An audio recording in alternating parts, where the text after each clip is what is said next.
আজি মই আহিছোঁ সৰোজিনী মাৰ্কেট। দিল্লী আহি সৰোজিনী যদি নাহোঁ কেনেকৈ হ'ব? সেইটোতো সম্ভৱেই হ'ব নোৱাৰে। সেইকাৰণে যিমান যি গৰম হওক যি নহওক সৰোজিনী আহিবই লগা হৈছে। সেইকাৰণে এটা দিন থৈয়ে দিছোঁ সৰোজিনী আহিম বুলি। আজি আহি পাই গ'লোঁ সৰোজিনী। সৰোজিনী পাই যেতিয়া সৰোজিনীৰ বস্তুবিলাক দেখিছিলোঁ, সকলোবোৰ বস্তু যেন লৈ ল'ম নহয়, এটা এটাকৈ বস্তুৰ ওপৰত যেন জঁপিয়াই পৰিম এনেকুৱা লাগিছিলে। তাৰপিছতে লাহে লাহে সৰোজিনী বজাৰৰ মাজলৈ সোমাই গ'লোঁ, বস্তুবোৰ চাই গ'লোঁ, এটা এটাকৈ শ্বপিং আৰম্ভ কৰিব ধৰিলোঁ। চব বস্তুৰ ওপৰতে চালোঁ। ইয়াত নাই কি? কাপোৰ কানি জোতা চেণ্ডেল বেগৰ পৰা আদি কৰি জুৱেলাৰীৰ পৰা আদি কৰি ঘৰৰ বস্তু সকলোবোৰ বস্তু পোৱা যায়। যিমান যি দৰকাৰ হয় সকলোবোৰ বস্তু পোৱা যায়।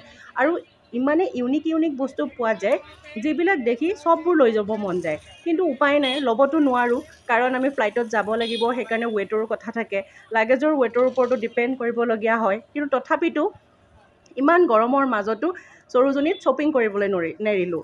4 ঘণ্টা সময় শ্বপিং কৰাৰ পিছত সৰোজিনীত এনেকুৱা লাগিছে এই গৰমত যাতে মূৰৰ পৰা গোটেই ঘিউখিনি ওলাই গ'ল। কিন্তু কি কৰিম, উপায় নাই। তথাপিতো সৰোজিনী শ্বপিঙৰ মুখ এৰিব নোৱাৰোঁ। সেইটো কাৰণে সৰোজিনীত শ্বপিং কৰিছোঁ।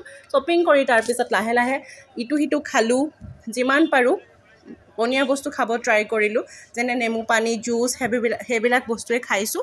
সেইবোৰ বস্তু খাই গোটেই বজাৰখন ঘূৰিলোঁ। এফালৰ পৰা ঘূৰি 4 ঘণ্টা সময় শ্বপিং কৰিলোঁ। 4 ঘণ্টা সময় শ্বপিং কৰাৰ পিছত তাৰ পৰা লাহে লাহে ভাবিলোঁ নহয় আৰু ওলাই যোৱাই ভাল হ'ব। ইয়াত থাকিলে নহ'লে মোৰ গোটেই মূৰৰ ঘিউখিনি ওলাই গৰমত শেষ হৈ যাব। সেইটো কাৰণে ভাবিলোঁ ইয়াৰ পৰা আৰু বেছি সময় থকা লাভ নাই আৰু ইয়াৰ পৰা আমি ওলাই যোৱাই ভাল। সেইটো কাৰণে লাহেকৈ সৰোজিনী মাৰ্কেটৰ পৰা ওলাই আহিলোঁ আৰু হোটেললৈ বুলি ৰাওনা হ'লোঁ।